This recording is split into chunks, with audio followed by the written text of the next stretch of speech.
1944 година вие къде бяхте? Какво си спомняте от тази дата, от този ден? Ами, 1944 година, 9 септември, посрещах партизаните в Трън. Те пристигаха не на 9, а на 10 септември.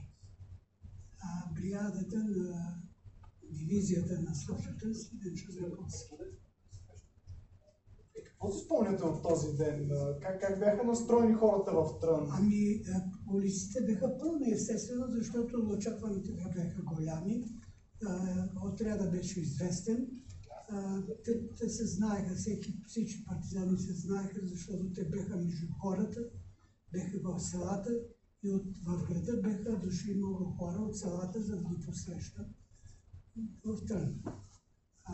Разбира се, те закъсняха с около един ден, защото на 9-ти те фактически сформираха първата и единствена в България партизанска дивизия. Коце, много към следващата. Да. Искам сега да кажете вие за 9 септември.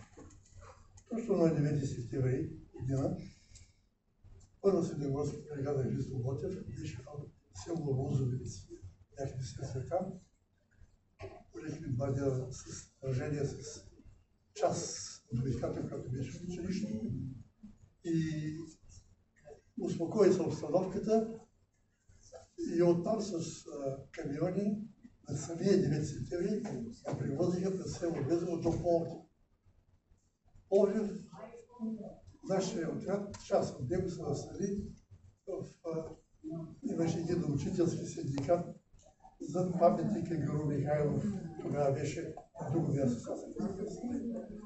И почнахме да даваме наряд до към 20 септември за порядъка в град Пловдив.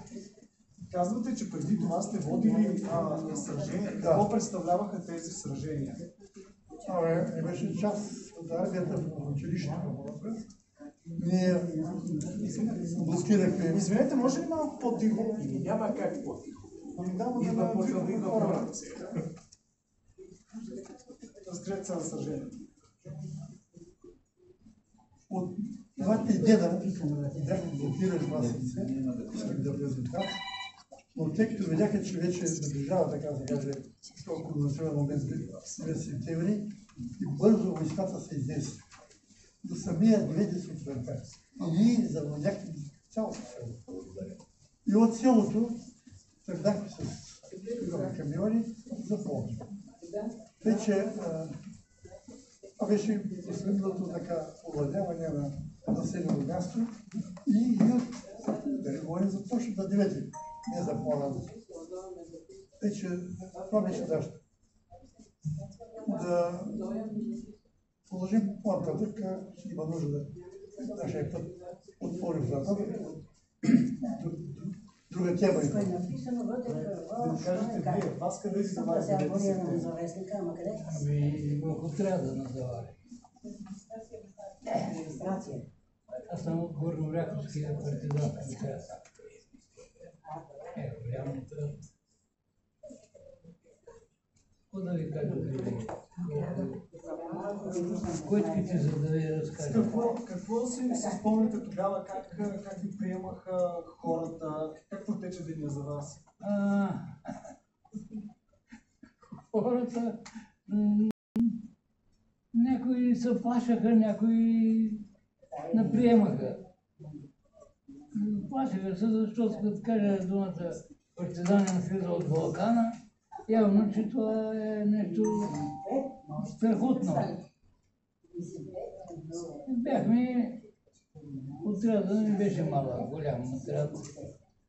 Един от големите отряд, Горно-Ряховския партизански отряд. И вие да ми кажете, Малко по-високо. 9 септември вас къде ви завари? Малко по-високо кажа.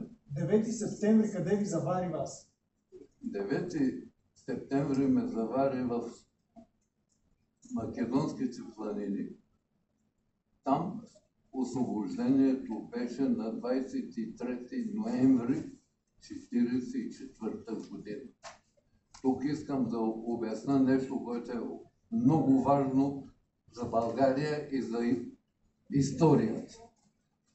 Македония реално не беше